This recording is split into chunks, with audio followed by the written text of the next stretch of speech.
apa dia sebenarnya? Untuk apa? Cerita aja. Ya, kalau ritual sebenarnya kan ini masalah tradisi ya. Jadi setiap orang, katakanlah orang hidup, setiap orang hidup punya rumah dan setiap orang yang mau datang dari luar rumah pasti akan permisi kan gitu. Nah, ritual itu sama halnya ketika kita datang ke rumah orang.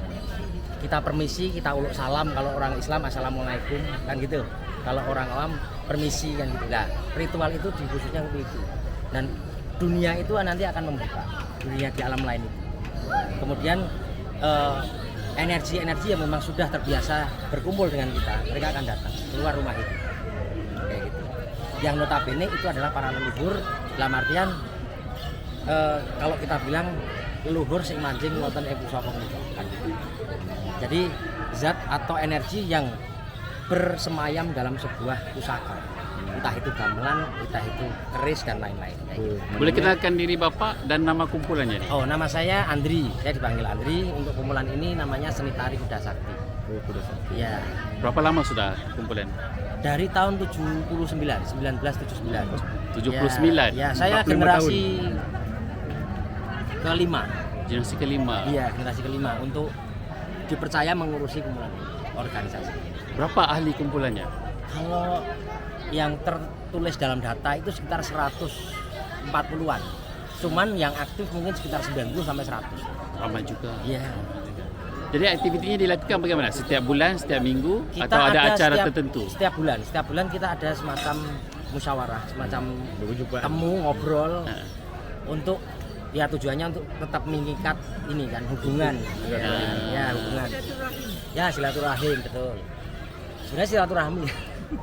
Nah, itu nanti tiap tahun sekali kita pasti ngumpul dalam bulan Asyura. Malam 10. Nah, ini sebentar lagi masuk bulan Asyura. Ini kan termasuk kita tujuan ini penutupan. Untuk khusus di bulan Asyura kita tidak menerima permintaan untuk pentas. Ya, itu sudah mandat dari para leluhur, para terdahulu saya. Itu tidak boleh pentas. Cuman ada satu momen di malam 10 Syuro itu kita adakan, kalau kita bisa bilang itu namanya ngedus. Atau kita mensucikan pusaka-pusaka tersebut dengan air bunga dan lain-lain. Itu setiap malam 10 Asyura. Tarian ini dipanggil apa tarian? Kalau Namanya? kita panggilnya jadilan. Jadilan. Ya, kalau di kota lain atau tempat lain mungkin bisa dibilang jaran kepang atau jaranan dan lain-lain. Kalau di Johor itu dipanggil kuda kepang. Kuda kepang, ya. Kepang. Betul. Sama di Johor caranya yang di sini adakah sama atau beda? Sebenarnya secara garis besar sama. Cuman mungkin ada perbedaan sedikit dalam tarian tersebut atau susunan tarian, ya itu tergantung daerahnya masing-masing atau setiap organisasi pasti beda-beda. Cuman dalam pengambilan gending atau musiknya itu hampir sama. Kayak pas keluar itu menggunakan sampah itu sama kayak yang di pertunjukan wayang itu sama sampah. Terus nanti yang kedua bisa mungkin pakai lombok dan lain-lain itu sama. Cuman jogetannya mungkin yang bisa gerakan tari. Ya, gerakan tari. Ya. Ada kata-kata akhir untuk penggiat seni tari ini? Ya mungkin bagi penggiat seni ya itu penting bagi kita untuk menghargai sebuah kesenian atau peninggalan adiluhung dari leluhur kita. Karena mau nggak mau identitas kita adalah kesenian ini adalah sebagai identitas kan gitu. Identitas kita akan diketahui melalui peninggalan-peninggalan yang ada dalam sebuah daerah. Kalau kita seandainya melupakan itu dan kita terjebak dalam dunia modern yang kita tidak tahu identitas, pasti akan hancur. Ya. Seperti itu. Satu soal Mas. Ya. Mas pernah dirasuk seperti yang ini? Apa pernah ingat apa yang Pernah, secara tidak sengaja pernah. Ya, terus perasaannya apa yang dalam trans itu semua hampir sama. Itu yang dirasakan adalah kita bisa melihat apapun yang terjadi kita bisa lihat, tapi kita tidak bisa mengendalikan tubuh. yang itu yang jadi kaku? Ya, jadi kaku, jadi joget-joget itu sudah trans ya, namanya trans. Itu sudah bergerak dengan sendirinya. Kita tidak bisa mengontrol, tapi kita bisa melihat. Ini siapa aja, tapi kayak slow motion. Ya, kayak slow motion kalau di film-film. Dan warna beda juga. Pandangan kita warnanya akan berbeda.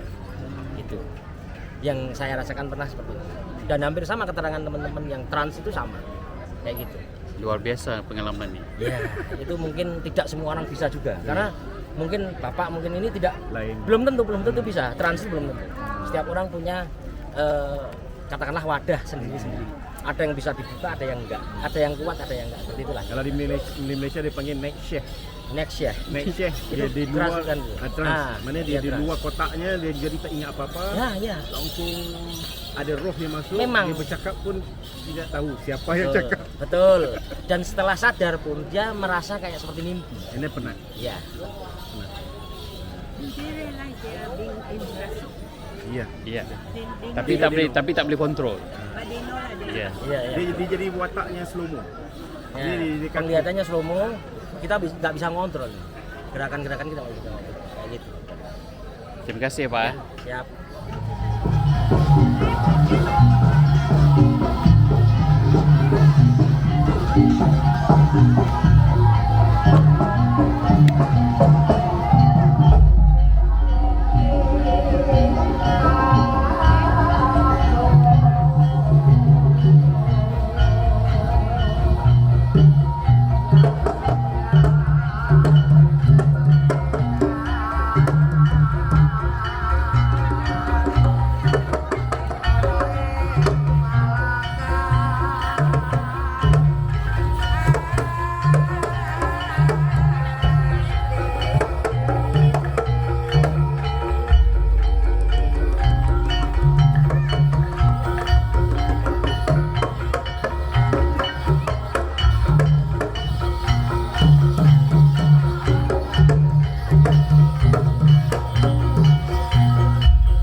Jom